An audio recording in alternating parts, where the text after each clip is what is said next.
मोहतरम आदरणीय शिवपाल भाई का बहुत बहुत धन्यवाद करता हूँ, बहुत शुक्रिया अदा करता हूँ कि मैंने सिर्फ एक बार इनको फ़ोन किया कि सर मुंबई प्यासी है आपकी, आप आ जाइए, आ जाइए आप लोगों के बगैर हम यहाँ काम नहीं कर सकते, हमें ताकत दीजिए। शिवपाल भाई आए, मैं तालियां बजाकर इनका बहुत बहुत अभिनंदन करता हूँ। राजेश यादव साहब हमारे साथ असेंबली में कंधे से कंधा मिलाकर महाराष्ट्र की राजनीति में पूरी ताकत से काम करने वाले मेरे भाई रईस शेख साहब, अजय यादव साहब का जब नाम लेता हूँ तो सीताराम यादव जी की भी याद आती है। उनका भी बहुत प्यार था, नेताजी बहुत मानते थे उनको। गिरियाशंकर यादव जी, कुबेर मौर्य साहब, राजेंद्र बहादुर यादव जी, रमाशंकर तिवारी साहब, मिराज सिद्दीकी साहब, निसार अहमद खान साहब, रईस भाई रसासी वाले, फ़हद अहमद साहब, रुखसाना नाजिम सिद्दीकी साहिबा, मेराज अंसारी साहब, इरफान खान साहब, एसबी यादव जी, रियाज पप्पू साहब, इसहाक साहब, बाबूलाल सिंह, डॉक्टर बाबूलाल सिंह जो सदर महाराष्ट्र कमेटी के हैं, उनका भी किलाचंद यादव साहब senior leader, doctor Rampal ji सदर पाल समाज, सुरेंद्र मिश्रा जी सदर बर्मन समाज, और यहाँ मौजूद तमाम दोस्तों, साथियों, भाइयों और बहनों। दोस्तों, इलेक्शन आ रहा है 2024 का। आपको याद होगा, जो लोग 1947 देखे हैं, इस देश के लिए, हमारी कौम, हमारी इस जिंदगी के लिए 1947 एक बहुत बड़ा टर्निंग पॉइंट था। 1947 के पहले हम हिंदू और मुसलमान कंधे से कंधा मिलाकर इस देश की आज़ादी की लड़ाई 190 साल तक लड़ी थी। हिंदू मुसलमान भाई भाई की तरह से थे, लेकिन अंग्रेजों ने फूट डालो और राज करो, भारतवर्ष में पाकिस्तान और हिंदुस्तान बना दिया। हिंदू मुसलमान अलग हो गए। अगर आज कहा जाए किसकी जिम्मेदारी है, तो मैं कहूंगा कि गांधी जी का नेतृत्व बहुत मजबूत था। मौलाना अबुल कलाम आजाद साहब कहते थे कि मेरी लाश पर पाकिस्तान बनेगा। लौह पुरुष सरदार वल्लभ भाई पटेल से मजबूत कौन? क्यों पाकिस्तान हिंदुस्तान बन गया? साजिश थी ये साजिश थी अंग्रेजों की। इन्हें इस देश में राज करना था, और राज करो, फूट डालो, राज करो कि नीयत से इन्होंने भारतवर्ष को बांट दिया और हिंदू मुसलमान को अलग कर दिया। कहाँ है मेरा हिंदुस्तान? मैं उसको ढूंढ रहा हूं। ना पूरा का पूरा हिंदुस्तान, ना बांग्लादेश, ना पाकिस्तान, मैं उस हिंदुस्तान को ढूंढ रहा हूं। दोस्तों, मेरे साथियों, एक बहुत टर्निंग पॉइंट आया 1947। उसके बाद एक टर्निंग पॉइंट है 1992। पूरा देश हिल गया देश की सेक्युलरिज्म को खत्म करने के लिए। 1992 को कभी भूल नहीं सकते, और हम नेताजी के बहुत बहुत बहुत ज्यादा उनके आभारी हैं कि नेताजी, आपने इस देश में संविधान को जिंदा रखने के लिए आपने जो कदम उठाया, कभी जिंदगी में कोई सेकुलर इंसान उस बात को भूल नहीं सकता। अब एक टाइम आ रहा है 2024, बहुत बड़ा टर्निंग पॉइंट आ रहा है इस देश के लिए। सबसे बड़ा टर्निंग पॉइंट है, 190 साल लगे थे इस देश को आजाद करवाने के लिए। 190 साल। 6 दिसंबर 1992 को फिरका परस्तों की साजिश से इस मुल्क की फिरका परस्ती पर कब्जा हो गया। सेकुलरिज्म, जो हमारे मुल्क का संविधान है, उसके ढांचे तोड़ दिए गए। आपको याद होगा, सुप्रीम कोर्ट के जज साहब जब फैसला कर रहे थे तो कह रहे थे कि 1949 की रात को मस्जिद में मूर्ति रखना क्राइम था, क्राइम। ये मैं नहीं कह रहा हूं, ये जजमेंट है शिवपाल भाई, ये गलत था। वो 1992 में मस्जिद का ढांचा किसी कोर्ट ने ऑर्डर नहीं किया था तोड़ने के लिए। उस मस्जिद को तोड़ने का कोई कानूनी ऑर्डर नहीं था। जानते हैं कि नहीं जानते हैं आप लोग? कोई भी कानून से तोड़ने का ऑर्डर नहीं था। आपने हथियार लिया, तोड़ दिया। आप कोर्ट से परमिशन लेते, मुकदमा चल रहा था। एक टर्निंग पॉइंट बहुत बड़ा आया इस देश के अंदर। इसलिए दोस्तों, अब जो है संविधान की धज्जियां इस देश में उड़ाई जा रही हैं। इस मुल्क में फिरका परस्ती गंगा जमुनी तहजीब को खत्म करने में लगी हुई है। डॉक्टर भीमराव अंबेडकर का सेकुलरिज्म, डॉक्टर लोहिया का सोशलिज्म, गांधी जी का नॉन वायलेंस, ये सब देश में खत्म किया जा रहा है। देख रहे कि नहीं देख रहे हैं आप? गांधी जी का नॉन वायलेंस खत्म हो गया देश के अंदर। आज डॉक्टर लोहिया के सेकुलरिज्म की आज धज्जियां उड़ाई जा रही हैं। और आज गोडसे, गोलवालकर और सावरकर का फासिज्म इस देश में इस राज कायम किया जा रहा है। यह आज इस देश में हो रहा है। इसलिए आपके बीच में चलकर आज मैं आया हूं आपके दोस्तों बात करने। 2024 में हम इस जगह खड़े हैं कि सिर्फ इलेक्शन नहीं लड़ना है, बल्कि आजादी जमहूरियत के स्तंभ को तोड़ा जा रहा है, उसको बचाना है। सिर्फ इलेक्शन नहीं है, ये इस देश की आजादी के स्तंभ को बचाना है। याद रखना दोस्तों, मीडिया हो, जुडिशरी हो, ब्यूरोक्रेसी हो, इन सबको, मीडिया, जुडिशरी, ब्यूरोक्रेसी, इन सबको या तो लालच में या तो डर से इन सब पर कब्जा किया जा रहा है। One nation one election, one nation one law, ये नारे लग रहे हैं जो ना, वो वन नेशन वन पर्सन है। वन नेशन वन इलेक्शन नहीं है, वन नेशन वन लॉ नहीं है, वन नेशन वन टैक्स नहीं है। ये वन नेशन वन पर्सन का नारा दिया जा रहा है उस पर्दे के पीछे से। याद रखिए दोस्तों, ये इस तरह का राज इस जमहूरियत में कायम करने की कोशिश आज की जा रही है। आज़ादी अंग्रेज़ों से लड़कर आज गोरे अंग्रेज़ों को हमने भगाया था। आज इस देश पर काले बिल्कुल अंग्रेज़ों की पॉलिसी लेकर हमारे बीच में आकर हमारी आज़ादी को ख़त्म करना चाहते हैं। मेरे दोस्तों, ईस्ट इंडिया कंपनी पहले तजारत करने आई थी भारतवर्ष में। उन्होंने देश की जायदाद पे कब्जा किया, देश के असासा को लूटा और देश पे कब्जा कर लिया। 190 साल तक हमको गुलाम बना कर रखा। ईस्ट इंडिया कंपनी जो अपना रास्ता अपनाया था, डिवाइड एंड रूल, धर्म के नाम पर, भाषा के नाम पर लोगों को लड़वाकर नफरत पैदा करने के लिए, सच्ची तारीख को छुपाकर गलत हिस्ट्री लोगों के बीच में लाकर ईस्ट इंडिया कंपनी ने भारतवर्ष को बांटा था। इसी रास्ते पर आज मॉडर्न ईस्ट इंडिया कंपनी का काम हिंदुस्तान में हो रहा है। जागो आप लोग। मॉडर्न ईस्ट इंडिया कंपनी आ चुकी है। आज भारत के गरीब और गरीब होते जा रहे हैं, अमीर और अमीर होते जा रहे हैं। देश की 80% जायदाद पर, प्रॉपर्टी पर सिर्फ 20% लोगों का कब्जा है। लोहिया जी का सेकुलरिज्म था, देश की संपत्ति अवाम की है। लोहिया जी कहते थे देश की संपत्ति अवाम की है, और सरकारें जो हैं वो कस्टोडियन हैं। इस जनता की प्रॉपर्टी की देखभाल की जिम्मेदारी सरकारों की है। इसलिए दोस्तों, मैं आपसे कहना चाहता हूं, आज सारी देश की प्रॉपर्टी बिक रही है। आपको मालूम है, हिंदुस्तान एंटीबायोटिक्स बिक गया, बना नहीं कुछ।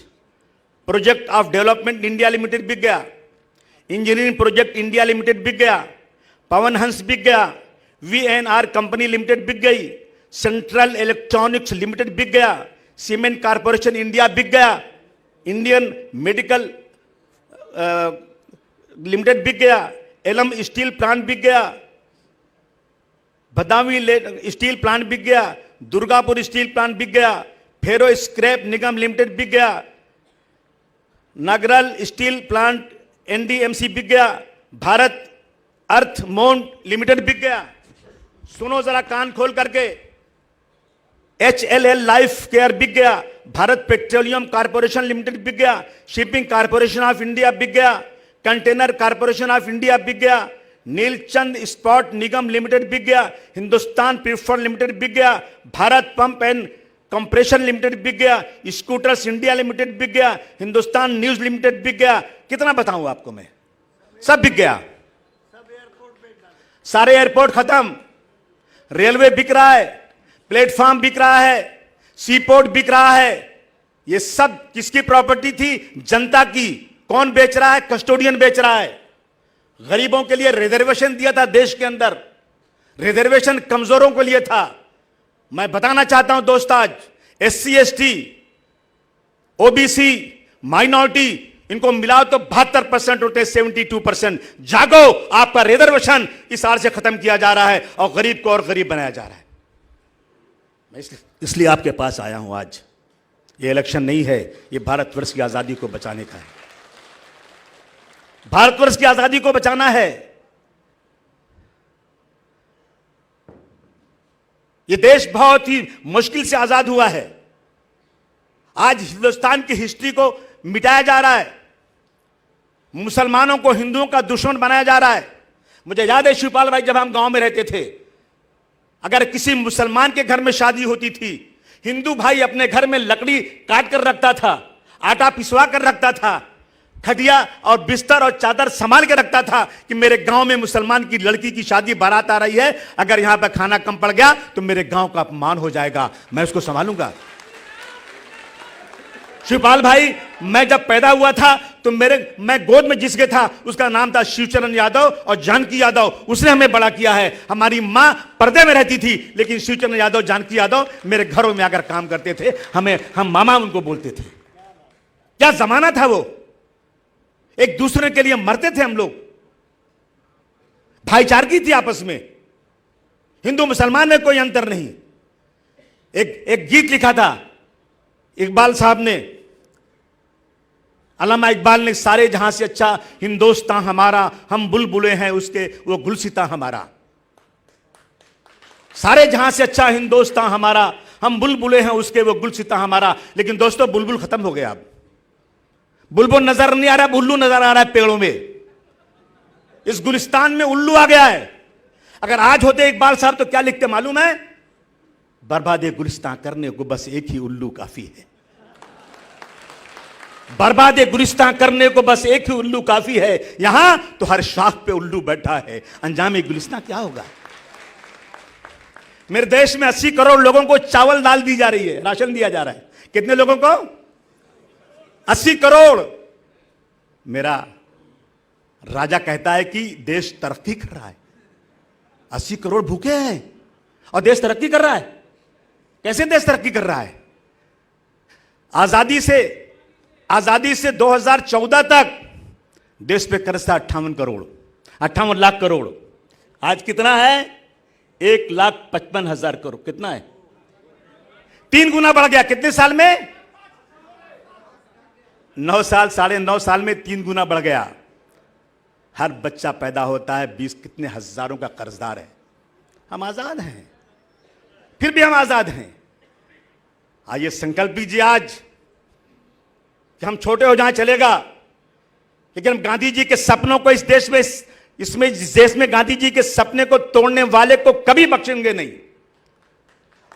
कहते हैं कि अगर चाहे आत्मा नाम की कोई चीज होगी और गांधी जी की आत्मा, मौलाना अबुल कलाम की आत्मा अगर देखती होगी जमीन हिंदुस्तान की तरफ नजर देकर, तो खून के आंसू रोती होगी कि जिस गांधी जी ने अपने बदन पर आधे कपड़े पहन के इस देश को आजाद कराया, उस गांधी जी के कातिल की आज मूर्तियां बनाई जा रही देश में।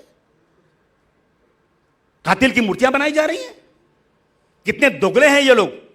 कभी जाते हैं गांधी जी के वहां पर समाधि पर फूल चढ़ाते हैं और कभी गांधी जी के कातिल की मूर्तियां बनाते हैं, उसका वाहवाह करते हैं।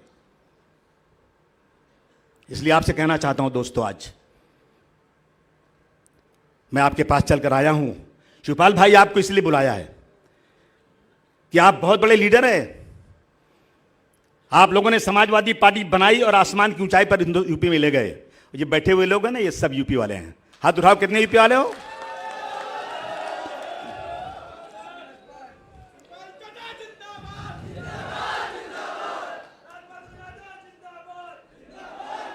इसलिए आपसे कहना चाहता हूं दोस्तों, मैं जाता हूं इलाहाबाद, आजमगढ़, प्रतापगढ़, जौनपुर, गोरखपुर, बस्ती गोंडा, हमारा मनैया जो सिद्धार्थो नगर, भैया पूरा यूपी यार। हम देखता हूं मेरे चाचा लोग कंधे पर रुमाल रखे, साइकिल पर दुनाली बंदूक लेके घूम रहे हैं। चाचा कहां हुआ, कहां जा रहे हो? अरे मोरा पट्टी दरवा जो है ना, मेरे घर में नाली खोद दिया पानी की, और मैं मना करने गया तो मेरे को गाली दे दिया। अरे आसिम भाई, मेरे पास 5 बीघा खेत है, सालों को बेच दूंगा लेकिन छोड़ूंगा नहीं। जिंदा रहूंगा तो सम्मान के साथ रहूंगा। क्यों? कि मैं उत्तर प्रदेश की गंगा जमुनी तहजीब का आदमी हूं। उत्तर प्रदेश में मैं पैदा हुआ हूं, जहां गंगा और जमुना बहती है। मैं सर झुकाकर नहीं रहूंगा। कहा था टीपू सुल्तान ने कि 1000 दिन से बेहतर, 1000 दिन गीदड़ की जिंदगी से बेहतर एक दिन शेर की जिंदगी है। मेरा इलाहाबाद का, आजमगढ़ का, यूपी का भाई कहता है कि मैं शेर की जिंदगी जीऊंगा लेकिन सर झुकाकर नहीं जीऊंगा। जब बंबई आते हो, वो सम्मान क्यों छोड़ देते हो? क्यों छोड़ देते हो? जब ट्रेनियां पकड़ते हो वहां से, तो इस सम्मान लेकर साथ में आओ। कसम है, हम सब बैठे हैं ना, तुम्हारा बाल बांका कोई माई का लाल नहीं कर सकता। समझे? हमको 2 माह ने पैदा किया है कृष्ण भगवान, उत्तर प्रदेश। जिस तरह से कृष्ण भगवान को 2 माह ने पैदा किया था, उसी तरह से हमको उत्तर प्रदेश माँ ने पैदा किया और महाराष्ट्र माँ ने रोजी रोटी दिया। ये कल के लौंडे हमको चैलेंज करने आए। बेटा, ये नेताजी की पार्टी है, नेताजी की। कड़वा तेल लगाकर एक्सरसाइज करके उठा के पटकने वाले आदमी है। हाँ, नेताजी उसका नाम है ना। सुनो, श्री मुलायम सिंह यादव उसका नाम है। सुनो,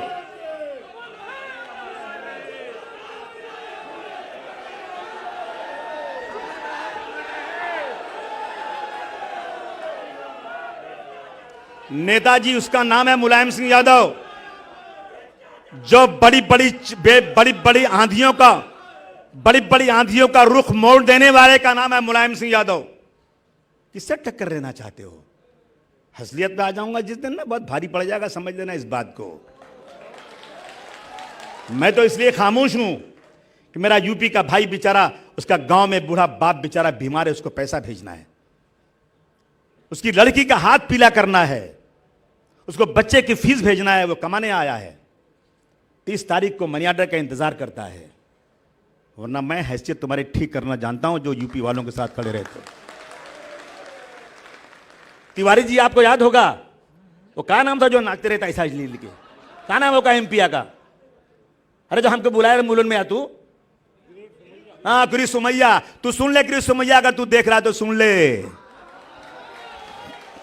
एक यादव की पान की दुकान तूने पुलिस वालों के साथ तोड़ा था ना, और मैं आया था उस यादव को लेकर, तेरे घर के सामने मंच लगाया था। मैंने कहा था क्रिस सुमैया, तो पुलिस के बल पर उसकी दुकान तोड़ा है। अगर तूने अपनी माँ का असल दूध पिया है तो मेरे इस यादव का हाथ मोड़ के दिखा दे, मैं अभी वापस चले जाऊंगा। कहा था कि नहीं कहा था? बोलो बोलो। बस निकल घर से बाहर बेटा, पटक दे इसको, मैं अभी चला जाता हूँ आजमगढ़ इलाहाबाद। किसके चक्कर में पड़ा है? किसके चक्कर में पड़ा है? ये हिंदुस्तान हम सब का है। ये तो कृपा शंकर सिंह रहे, पता नहीं कहां गए आजकल। बहुत परेशान है भैया। एक दिन हमके फोन कहले, सुना कृपा भाई तू सुन ला, जोन बतिया हमके कहले रहा तू सुना। क्या कहे मालूम है? आसिम भाई आज बड़ा अपमान हो गया। क्या हुआ? कहा विलासराव देशमुख एक मंच पर थे और बोले कि कृपा जी जब जौनपुर जाना ना, तो अब अकेले ही आना, किसको लेकर मत आना।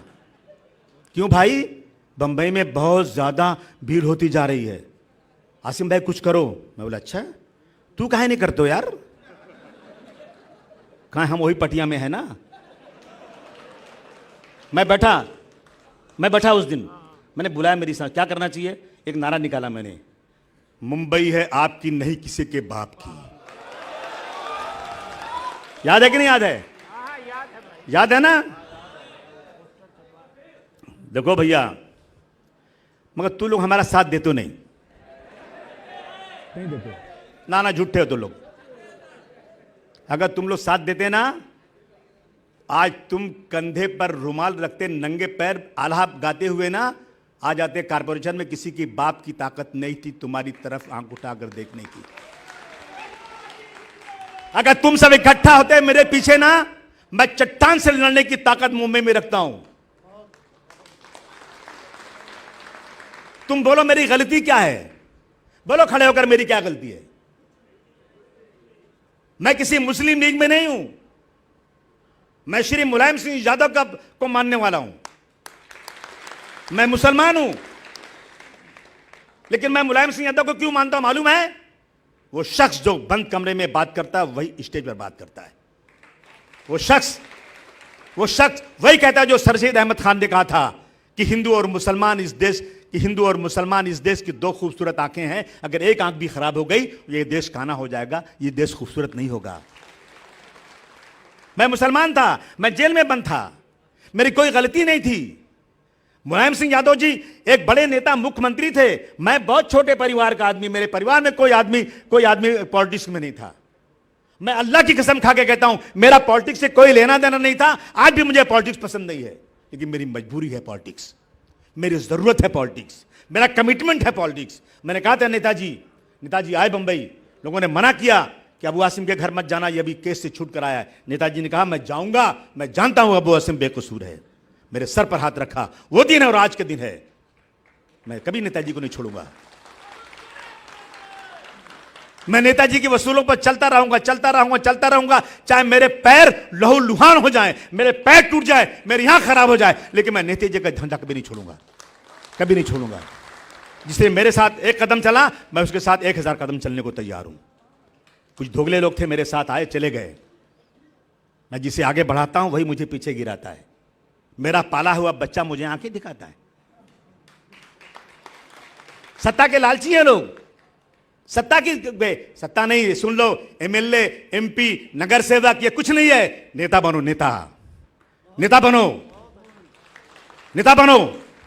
एक वादा करो मुझे आज, और सुनो, सच बोलना, झूठ मत बोलना। करोगे वादा? 100% वोटिंग करना है, 100% वोटिंग होना चाहिए। देश के संविधान को बचाना है, और सिर्फ जो लोग सेकुलरिज्म के हैं, जो लोग गांधी जी की, जो लोग डॉक्टर राम मनोहर लोहिया की, जो लोग भीमराव अंबेडकर के वसूलों पर चलते हैं, उन्हीं को वोट देना है। करोगे? और दूसरी बात सुनो सर, मैं आपसे एक बात और कहना चाहता हूं, आप नेता हमारे हैं, ईवीएम को हटाइए।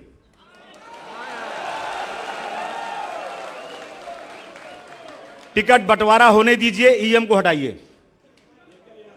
इसलिए हटाइए, मैं नहीं कह रहा उसमें गड़बड़ी होती है कि नहीं मुझे नहीं मालूम। सुनो, अरे हमारे बतिया तो सुना यार तुम लोगों ने यार। देखो सुनो, जिसने बनाया, जर्मनी ने बनाया, उसने वोटिंग बंद कर दिया, अमेरिका ने वोटिंग बंद कर दिया, इस्राइल ने वोटिंग बंद कर दिया। दुनिया के बड़े बड़े मुल्क जो बहुत ही ज्यादा टेक्निकल हैं, बहुत ही ज्यादा डेवलप्ड कंट्रीज हैं, उन्होंने मशीन से वोटिंग बंद कर दिया। क्यों बंद कर दिया भाई? कोई वजह तो होगी ना? तो मेरे देश में भी बंद होना चाहिए। मैं शक के दायरे में क्यों जाऊं? और सर एक बात और कहता हूं, हम डॉक्टर राम मनोहर लोहिया के मानने वाले हैं ना, उन्होंने कहा था जब सड़क वीरान हो जाती है ना, सांसद आवारा हो जाती है। जब सड़क वीरान होती है तो सांसद आवारा हो जाती है। सड़क वीरान क्यों है? हम सब उतरने को तैयार हैं सर। एक जान है, जो चाहे ले ले, लेकिन जिंदा रहेंगे तो देश की खिदमत करते रहेंगे, देश के सेकुलरिज्म को बरकरार रखते। करोगे कि नहीं करोगे? अगर मैं जेल भरो आंदोलन के अनाउंस करो तो कितने लोग आएंगे? पक्का? तो अब की देखो, अब की बार सबको 100% वोटिंग करवाना है। और अपना नाम चेक कर लो, चोर लोग तुम्हारा नाम काट देंगे। ये बहुत धतुर हैं। क्या बोलते हैं? धतुरे बोलते हैं ना? धूर्त है, बहुत धूर्त हैं। इनके मालूम बाकी इनको वोटवा कौन नहीं देता है। और ये अधिकारियों को जो है ना अपने पंजे में ले लिए। तो भैया जिस दिन लिस्ट आएगी फौरन अपना नाम चेक करो, और नहीं है तो कंप्लेन करो और उसको दुरुस्त कराओ, नहीं तो वोट चला जाएगा। यही कहना चाहता था। और अभी मोबाइल पे नाम चला जाता है। किसको किसको मालूम वोटिंग में नंबर नाम डालना, वोटिंग में नाम डालना मालूम है? हाथ उठाओ, किसको मालूम है? ऐप है, ऐप से सब लोग नाम डलवाओ। ये एक इबादत है, एक पूजा है, देश की सेवा करना देश में। बिल्कुल। अरे हमारे देश का तो ये था ना कि किसी आदमी से झगड़ा होता था ना, बोले तू निहत्था, तो ये तलवार ले, तू भी मैं लेता हूं, फिर लड़ते हैं। यहां तो ऐसा है ना कि चोरी करके जीत जाओ, साला पता ही नहीं क्या मतलब इसका है। तो इसलिए दोस्तों, मैं आप सबका बहुत शुक्रिया अदा करता हूं। आप सब बड़ी तादाद में यहाँ आए, आज अपने बातें सुनी। शिवपाल भाई, अगर आपके स्वागत में कुछ कमी हो तो क्षमा करिएगा, लेकिन आप आए, आपका बहुत शुक्रिया। थोड़ा सा बम्बई पे हाथ रखिए। हम उत्तर प्रदेश के बाद, अगर आप लोगों ने मदद किया तो उत्तर प्रदेश के बाद सबसे बड़ी पार्टी समाजवादी पार्टी की, हाथ उठाकर बोलो, बनेगी कि नहीं बनेगी महाराष्ट्र में? हाँ, हंगामा खड़ा करना मेरा मकसद नहीं, मेरी कोशिश है कि सूरत बदलनी चाहिए। मेरी कोशिश है कि सूरत बदलनी चाहिए। मेरे सीने में ना सही तो तेरे सीने में सही, हो कहीं भी आग, लेकिन आग जलनी चाहिए। मैं अखिलेश यादव जी का भी शुक्रिया अदा करता हूं और उनसे कहना चाहता हूं इसी माध्यम से, अखिलेश भाई, लड़ाई शुरू करिए। मैदान खाली है, मैदान खाली है, लड़ाई शुरू करिए।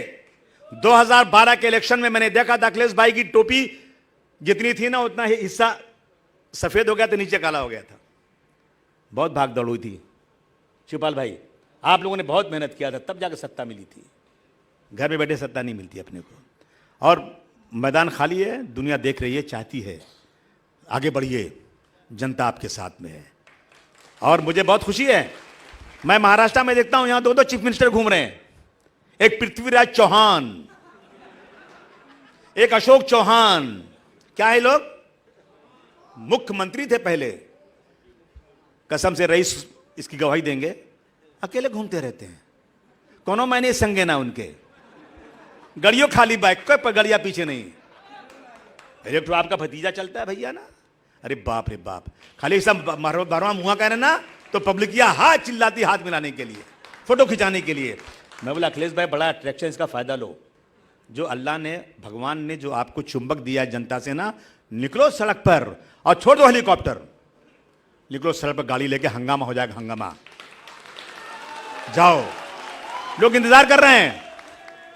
और अब की बार उत्तर प्रदेश से समाजवादी पार्टी के लोग दिल्ली की सरकार में जाना चाहिए। हम सबकी जिंदगी उसी में लगी हुई है। मैं सबसे निवेदन करना चाहता हूं, जुड़ो मेरे से आप लोग। कोई शिकायत है मुझे बताओ। हम 2 एमएलए हैं, लेकिन आपको यकीन दिलाते हैं 288 के हाउस में जो सत्ता पक्ष कर सकता है, उससे कम हमारी पार्टी नहीं कर सकती। लाओ, मुझे बताओ तुम्हारा कौन सा काम लीगल जो नहीं हो रहा है, हम करवा के देंगे आपको। कोई भी आदमी होने दो, हमारे पास हिंदू मुसलमान में कोई अंतर नहीं है। 2 आदमी आएगा ना, एक हिंदू मुसलमान ना, पहले हिंदू को बुलाऊंगा मैं, इसलिए कि उसको गलत फहमी नहीं होना चाहिए कि अबू आसिम मुसलमान है तो हिंदू का काम नहीं करता, बिल्कुल नहीं। ये अपने दिलों से निकाल दो। मैं मुलायम सिंह यादव का झंडा लेकर चल रहा हूं। मुलायम सिंह यादव जो रोजाना पूजा करते थे, कृष्ण भगवान की पूजा करने वाले हैं, लेकिन मुलायम सिंह यादव जी इस देश के अंदर एक सेकुलरिज्म की निशानी है। भगवान से दुआ है कि, ईश्वर से दुआ है कि ईश्वर उनकी आत्मा को शांति दे और उनके बताए हुए रास्ते पर हम लोग चलें। शिवपाल भाई की मदद हमको मिलती रहे। शिवपाल भाई, उत्तर प्रदेश में हंगामा कीजिए कुछ और बताइए कि अब की बार हमको सत्ता में आना है। आप सब आए, आप सब आए, आप सब आए, आपने बातें सुनी, आप जुड़िए, पद पद पे आइए, मेंबर बनिए, झंडा लगाइए, दिखाइए चारों तरफ कि समाजवादी पार्टी मुंबई में एक बहुत बड़ी पार्टी बन के उभरने वाली है। करोगे ना भाई? बहुत शुक्रिया, बहुत शुक्रिया। जय हिंद, जय समाजवाद। साथियों, अभी आमदार भाई अबू आसिम साहब को आपने सुना। मैं हमारे माननीय राष्ट्रीय नेता को बुलाने से पहले 2 शब्द आपके सामने मैं रखना चाहता हूं, क्योंकि अभी कुछ बातें ऐसी कन्फ्यूजन की हुई कि मुझे वो सफाई देना लगता है कि मुझे वो सफाई दे देना चाहिए। मैं 2000 की बात बता रहा हूं आपको। सन 2001 में यही मालवनी के अंदर एक मस्जिद के अंदर हम लोगों ने आंदोलन किया था और उस आंदोलन के अंदर हम लोगों को हाशिम भाई के साथ 7 दिन जेल में रहना पड़ा था, थाना जेल में। और वो 7 दिन की मैं अपना वाकया बताना चाहता हूं कि उस 7 दिन के अंदर जिस बैरक में हम समाजवादी लोग थे, उसके बगल के बैरक में जितने भाई लोग थे हाशिम भाई के एंटी, वो सारे लोग दूसरे बैरक में थे। और जब इनका ये होता था तो वो अपना हरे रामा उसी जेल के अंदर ही करने लगते थे। हाशिम भाई ने अकील भाई थे, अकील भाई को बोला कि मौर्य जी को तुम भी अगरबत्ती ला के दो और ये जब हरे रामा करते हैं ये भी जाके उनके साथ में घंटी बजाएं और हरे रामा करें। दूसरा वाकया आपको बता रहा हूं, यहाँ जो लोग बैठे हैं, मुझे लगता है कि लगभग 25% लोगों को इस चीज का, वो हमारे साथ ही थे। उसी 2001 के अंदर सर, यही मालाड के अंदर जो वागेश्वरी मंदिर है, आपको बता दूं उस समय जो है राम नाईक जी रेल राज्य मंत्री थे और सत्ता में बीजेपी थी। उस समय वन विभाग के नाम पे गोरेगांव से लेकर के और लगभग थाना तक सैकड़ों मंदिर तोड़ दिए गए, एक भी मंदिर नहीं बचा है। आज आप जाकर के बोरीवली का जो नेशनल पार्क है, सबसे 500 साल पुराने मंदिरों को तोड़ा गया। लेकिन उसी समय जब महाराज अबू हाशिम साहब के पास आए और वहां हमारा नगर सेवक एक था भाई सौदागर, सौदागर के पास गए लोग, सौदागर जो है हाशिम भाई के पास लेके आए और हाशिम भाई वहां मंदिर का विजिट किए, नेताजी से बात किए दिल्ली। नेताजी ने कहा कि उसके महाराज को, उनके महाराज जी को मेरे पास भेजिए। महाराज जी वहां जाकर के जब नेताजी से मिले, उसके बाद में नेताजी ने आदेश किया था कि अबू हाशिम मंदिर टूटने मत दो, जो भी होगा अगर जरूरत पड़ेगा तो मैं लोकसभा में तुम्हारी बात उठाऊंगा। और हाशिम साहब ने वो आंदोलन खड़ा किया। आज तक का इतिहास है, आपको बता रहा हूं। ये जितने भाजपा वाले मंदिर मंदिर चिल्ला रहे हैं, हमें एक भाजपा वाला ऐसे बता दो जिसने कभी मुंबई शहर के अंदर मंदिर को बचाया हो। हाशिम भाई का जो आंदोलन हुआ, उस समय विलासराव देशमुख जी मुख्यमंत्री थे। हम लोग गए और विलासराव देशमुख जी ने उस मंदिर को स्टे दिया और स्टे में ये लिखा कि इसका पक्षदार कोई है तो वो समाजवादी पार्टी है। ये आपकी बहुत बड़ी जीत थी। इसलिए मैं कहना चाहता हूं साथियों कि लोग तरह तरह से अध्यक्ष को हमारे जो है बदनाम करने की कोशिश तो करते हैं, लेकिन हकीकत हम जहां उनके साथ में थे हमें पता है। अब मैं चाहता हूं कि हमारे राष्ट्रीय नेता जी को बुलाने से पहले जब तक वो यहां न आए, उनके लिए जोरदार तालियों के साथ अपना गड़गड़ाहट के साथ करें। शिवपाल सिंह यादव जिंदाबाद, आगे बढ़िए, हम आपके साथ हैं। शिवपाल यादव जिंदाबाद, शिवपाल यादव जिंदाबाद जिंदाबाद, शिवपाल यादव जिंदाबाद जिंदाबाद। हाशिम भाई आगे बढ़ो, शिवपाल यादव आगे बढ़ो।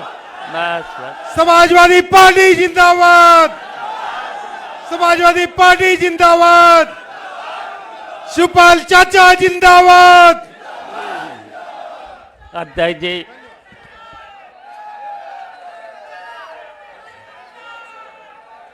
आज के इस उत्तर भारतीय सम्मेलन के अवसर पर उपस्थित अबू हाशिम आजमी साहब, रईस शेख विधायक जी, अजय यादव जी, मिराज सिद्दीकी जी, गिरजा शंकर यादव जी, कुबेर मौर्य जी, प्रदेश जनसभा के अध्यक्ष फयाद अहमद जी, एडवोकेट रवाने जी, doctor Babulal Singh ji, Kilachand Yadav ji, doctor RM Pal ji, Surendra Mishra ji, Rajesh Yadav ji, Anees Ahmad Warsi साहब और यहाँ उपस्थित सभी पार्टी के सभी पदाधिकारीगण, नगर सेवक एवं सभी कार्यकर्ता और पत्रकार बंधुओं, सबसे पहले तो हम बहुत आज खुश हूँ कि यहाँ पर पूरे महाराष्ट्र के और खासकर उत्तर प्रदेश के और सभी उत्तर भारतीय लोग यहाँ पर आज इस सम्मेलन में उपस्थित हैं। अभी आपने यहाँ पर सभी अबू हाशिम से लेकर के बहुत सी बातें हो ही चुकी हैं और अबू हाशिम साहब ने सब कुछ है आपको बता दिया है। और इस समय जो देश में भारतीय जनता पार्टी की सरकार जो है, इसने पूरे देश का सौहार्द बिगाड़ने का काम किया है और इसका एक ही मकसद है, हमेशा इसका भारतीय जनता पार्टी का हमेशा एक ही मकसद रहा है, आपस में फूट डालो, आपस में बांटो और राज करो। और इस समय जो पूरे भारत में आप जो देख रहे हो, जो अबू हाशिम साहब ने तो सब कुछ बता ही दिया है, जितनी फायदे की संस्थाएं थीं, रेल से लेकर एयरपोर्ट से लेकर के वो सभी संस्थाएं आपको गिना दी हैं, सब पर कब्जा करती चली जा रही हैं। और ये संस्थाएं किसको दे रहे हैं? देश के बड़े 20 पूंजीपतियों को, उसमें खासकर अडानी और अंबानी को, इन्हीं को तो दे रहे हैं। और आज आपको पता होगा और आपने सुन भी लिया होगा, 2014 से पहले इस देश पर कितना कर्जा था। केवल 98 लाख करोड़ रुपया कर्जा था। 98 लाख करोड़ रुपया कर्जा था। और आज इस हिंदुस्तान पे कितना कर्जा हो गया है? 205 लाख करोड़ रुपया। और आपको याद होगा, यही भारतीय जनता पार्टी के लोग सरकार बनने से पहले कितने उन्होंने वादे किए थे। इन्होंने वादा किया, सबसे पहले तो वादा किया था हम अच्छे दिन लाएंगे। इन्होंने कहा था कि भ्रष्टाचार खत्म कर देंगे और इन्होंने कहा था कि हम जितना भी देश पर कर्जा है उसे कम करेंगे। लेकिन आज कर्जा कितना बढ़ा? लगभग 4 गुना कर्जा बढ़ा है। और याद होगा, इन्होंने जब GST लगाने से पहले क्या वादा किया था कि एक ही कर लगेगा। अब इन्होंने छोड़ा है कि हर चीज पर, छोटी से छोटी चीज पर आप व्हाट्सएप पर सुन रहे होंगे, पढ़ रहे होंगे, कितना GST लगा दिया है। दूध पर, दही पर, हर चीज पर किसानों पर कभी कर नहीं लगा है, मेहनत मजदूरी करने वालों पर। और हमने तो देखा है जिसको 5,000 रुपया अगर कहीं पर नौकरी करता है 5,000 पर, उस पर भी 12% जीएसटी लग रही है, 18% जीएसटी लग रही है। तो कहां जा रहा है हमारा देश? और सवेरे से शाम तक अगर टीवी खोलते होगे तो कौन दिखाई देता है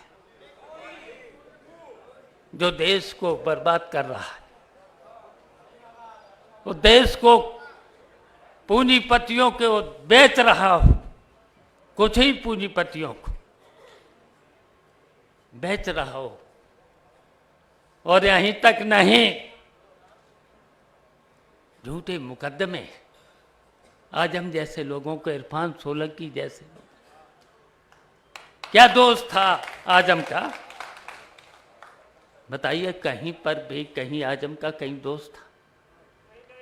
इरफान सोलंकी जो हमारे कानपुर से विधायक, कितने मुकदमे। और आज अगर देखा जाए उत्तर प्रदेश की विधानसभा में सबसे सीनियर कौन था? 10 बार के विधायक आजम खां, 2 बार के सांसद, और उनकी पत्नी भी सांसद, एमएलए भी रही, उनका बेटा विधायक, तीनों के तीनों जेल में। और सब के सब झूठे मुकदमे। और इस तरह से अगर किसी ने भी इस सरकार के, भारतीय जनता पार्टी की सरकार के खिलाफ, खासकर प्रधानमंत्री के खिलाफ, विपक्ष ने अगर कहीं पर भी बोल दिया है, अगर विपक्ष क्यों होता है? अगर सत्ता पक्ष होता है और विपक्ष होता है, और विपक्ष क्यों होता है?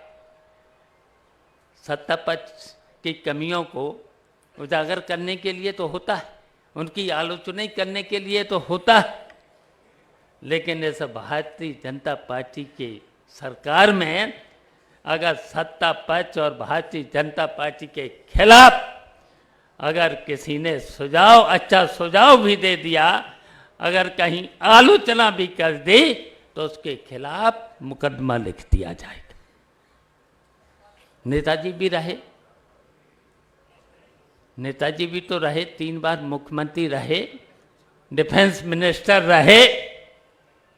अगर कहीं पर भी जब नेताजी सत्ता पक्ष में थे और विपक्ष का कोई भी व्यक्ति जाता था, तो शायद अगर समाजवादी पार्टी का अगर उससे भी ज़्यादा महत्व विपक्ष के लोगों को दे दिया करते थे, उनके काम कर दिया करते थे।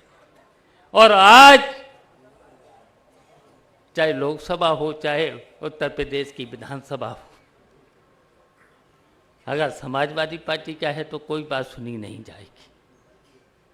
हम भी मंत्री रहे, बैठे हैं तिवारी जी, रविंद्र तिवारी जी बैठे हैं, इनके बताइए, जौनपुर में एक ऐसा पुल था वो बन नहीं रहा था, गोमती का पुल तैयार हो गया। और ऐसे एक पुल नहीं, अगर किसी ने भी, चाहे सत्ता पक्ष का हो, चाहे विपक्ष का हो, यहाँ तक कि चाहे भारतीय जनता पार्टी का हो, अगर कहीं पर भी उसने लिख के दे दिया हो,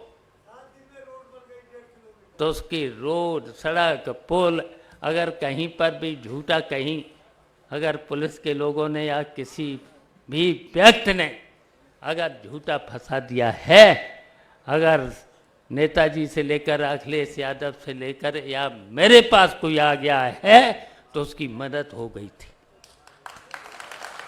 लेकिन आज अगर समाजवादी पार्टी का, और खासकर अगर मुस्लिम है और खासकर यादव है, तो झूठे केस में फिर तो जेल ही जाना है उसे। और जबकि नेताजी थे, हमेशा कहते थे चाहे किसी भी समाज का हो, चाहे अल्पसंख्यक हो, चाहे दलित हो, चाहे पिछड़ा हो और चाहे सवर्ण हो, अगर कहीं पर भी उपेक्षित है, कहीं पर भी उसके साथ नाइंसाफी हो रही है, तो उसे न्याय मिलना चाहिए। बताइए, ये काम करने का काम किया था, ये समाजवादियों ने काम किया था। हम लोग लोहिया जी के विचारों पर चलने वाले लोग हैं, हम लोग महात्मा गांधी के विचारों पर चलने वाले लोग हैं, हम अंबेडकर के संविधान को मानने वाले लोग हैं। और आज क्या हो रहा है? आज संविधान की धज्जियां उड़ रही हैं, लोकतंत्र की धज्जियां उड़ रही हैं। ये लोकतंत्र विरोधी है, भारतीय जनता पार्टी के संविधान विरोधी है और सभी संस्थाओं पर कब्जा करते जा रहे हैं। आज क्या हो रहा है पूरे देश में, क्या हो रहा है आज पूरे उत्तर प्रदेश में? ईडी, सीबीआई के नाम पर सबको डराया जा रहा है, सबको धमकाया जा रहा है और यहाँ तक कि झूठे अब अबू हाशमी साहब पर बताइए छापा पड़ रहा है। ईडी और सीबीआई लगातार परेशानी तो कर रही है, इनको भी धमकाया जा रहा है। कुछ दिनों हम भी भारतीय जनता पार्टी के संपर्क में रहे और ऐसा कोई भी छोटे से बड़े नेता से लेकर के हमसे न मिला हो, लेकिन 3 साल में बताओ, हम पूछना चाहते हैं, लालच तो हमें भी बहुत दिया गया, बहुत लालच दिया गया,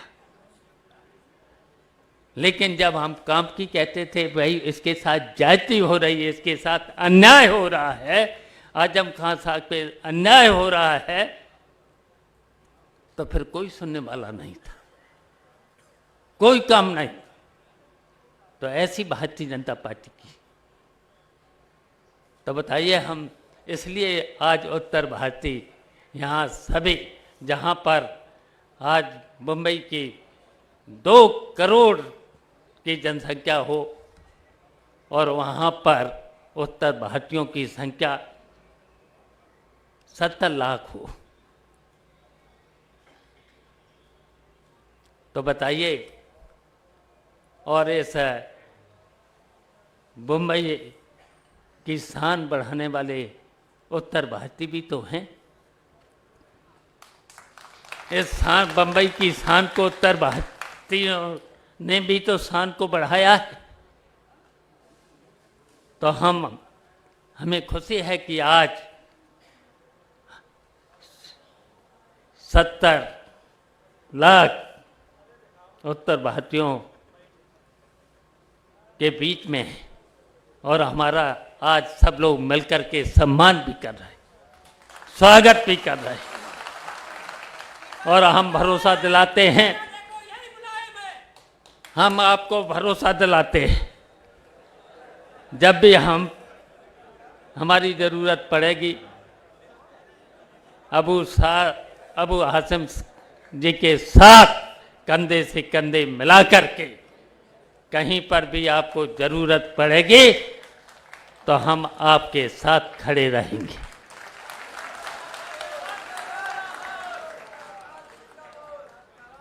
तो इसलिए आपको यहाँ पर भी अबू हाशिम साहब के साथ समाजवादी पार्टी को मजबूत करना होगा। बताइए, हाथ उठा करके बताइए सब लोग, समाजवादी पार्टी को, लोहिया जी के विचारों पर जो समाजवादी पार्टी बनी है, नेताजी ने 1992 में समाजवादी पार्टी की स्थापना की थी। लोहिया के विचारों पर, गांधी के विचारों पर, अंबेडकर के संविधान के अनुसार ये संविधान चले।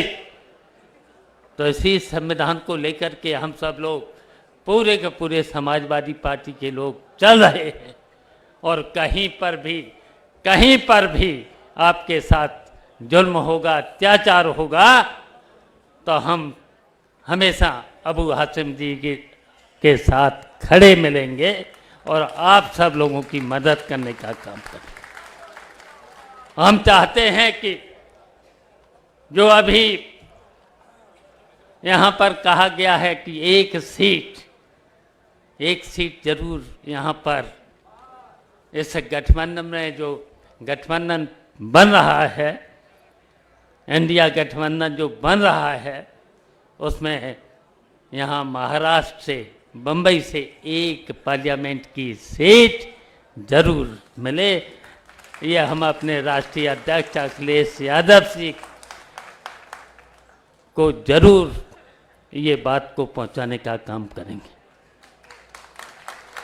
एक समय था, नेताजी के समय में, मुझे याद है, यहाँ पर 8 विधायक समाजवादी पार्टी के हुए, और अबू हासिम साहब ने किस तरीके से 28 साल जो यहाँ उत्तर भारतीयों से लेकर के जो भी यहाँ पर जिसके साथ भी, चाहे अगड़ा हो, चाहे पिछड़ा हो, चाहे दलित हो, चाहे उत्तर भारतीय हो, उनकी मदद करने का काम किया है। इस तरीके से समाजवादी पार्टी को मजबूत किया है। इसलिए आप सब लोगों की जिम्मेदारी है। इसलिए हम यहाँ पर, अबू साहब ने कहा था कि आइए, इसलिए मैं उत्तर भारतीयों के बीच में आ गया हूँ और आप सब लोगों ने हमारा सम्मान किया है।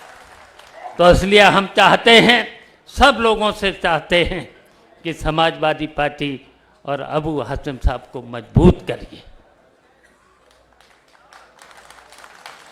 बताइए, करेंगे? हाथ उठा करके बताइए।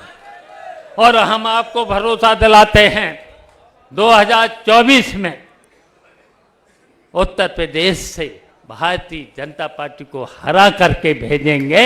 और जब उत्तर प्रदेश भारतीय जनता पार्टी को उत्तर प्रदेश से हराएगा तो फिर इस हिंदुस्तान से भारतीय जनता पार्टी निश्चित इस देश से हट जाएगी।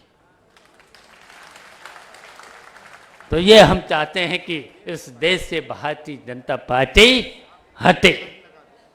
तो इसलिए ये आप सब लोगों की जिम्मेदारी है। तो इस जिम्मेदारी को आप सब लोगों को पूरा करना है।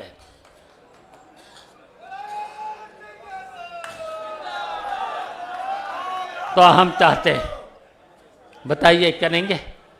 अब बड़ी जिम्मेदारी है आप सब लोगों पर। उत्तर प्रदेश से हम जिम्मेदारी ले रहे हैं कि उत्तर प्रदेश से भारतीय जनता पार्टी को हरा करके भेजेंगे। और महाराष्ट्र में आप समाजवादी पार्टी को मजबूत करेंगे। इस बम्बई में समाजवादी पार्टी को मजबूत करेंगे। इन्हीं शब्दों के साथ आप सब लोगों ने हमारा स्वागत किया, सम्मान किया, और इसी तरीके से हम इस बम्बई में आते रहेंगे और आपका मनोबल बढ़ाते रहेंगे। जय हिंद, जय समाज। भाई एक मिनट रुक जाओ सब लोग, एक मिनट भाइयों, आप 5 मिनट रुक जाओ। ऐसा रुकिए, पहले जो है स्वागत समारोह होगा। रुक जा, एक मिनट। देखिए, जो लोग नाम नहीं दिए हैं उनको हम आगे लाइन से देंगे। भाई सबसे पहले कल मकर संक्रांति है। मैं आप सभी लोगों को मकर संक्रांति की बहुत बहुत शुभकामनाएं, बधाई देना चाहता हूं। आप सब लोग बैठ जाएं, पहले बैठ जाएं। शिवपाल यादव जी का स्वागत जो है, अबू हासिम साहब,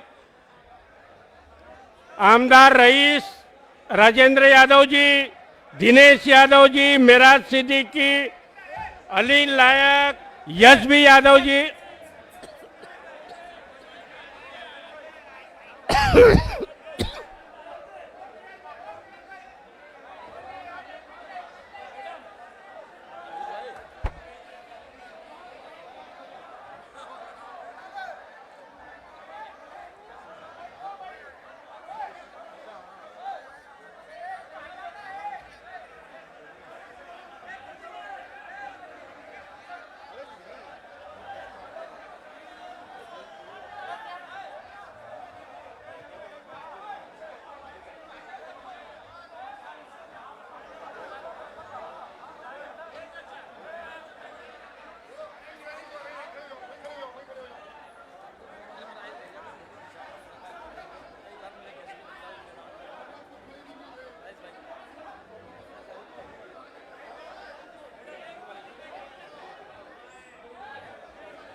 साथियों थोड़ा सा शांति बनाए, पहले शांति बनाए। और मीडिया के जो भी हमारे साथी हैं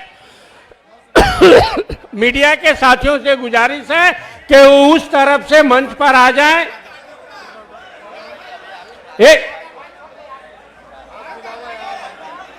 सभी साथी अनुशासन बनाए हाँ? सभी साथी अनुशासन बनाए रखें, कृपया अनुशासन का पालन कीजिए।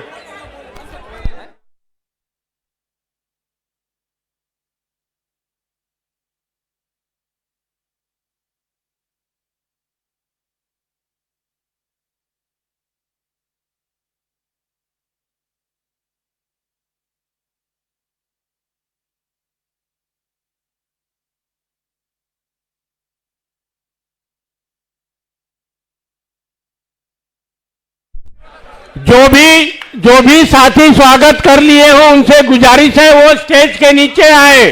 स्टेज के नीचे आइए आप लोग नीचे।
देखिए अन्य समाज के लोग भी अभी स्वागत करना चाहते हैं।